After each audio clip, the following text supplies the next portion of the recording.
Cliff jump செய்யும் முன் சில பேர் கல்லை நீரில் எறிகிறார்கள். இதை பலரும் நீரின் சர்ஃபேஸ் டென்ஷனை உடைக்கத்தான் என்று நினைக்கிறார்கள். ஆனால் அது உண்மை இல்லை. இவ்வளவு உயரத்திலிருந்து ஒருவர் விழும்போது நீர் மென்மையாக இருக்காது. அது கிட்டத்தட்ட கான்கிரீட் மாதிரி தாக்கும்.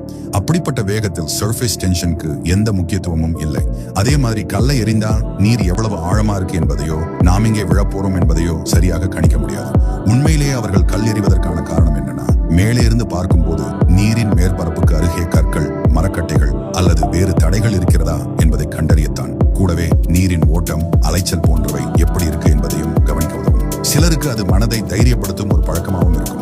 ஆனால் அனுபவமுள்ள ப்ரொஃபஷனல் கிளிஃப் டைவர்ஸ் எப்போதும் இப்படி சும்மா கல் எறிந்து நம்பி குதிக்க மாட்டார்கள். அவர்கள் முன்பே நீரின் ஆழத்தை அளந்து கீழே இறங்கி முழுக்க ஆய்வு செய்து பாதுகாப்பு உறுதி செய்த பிறகே ஜம்ப் செய்வார்கள். அதனால் கல் எரிச்சாங்கன்னா சேஃப் என்று நினைப்பது மிகப்பெரிய தவறு.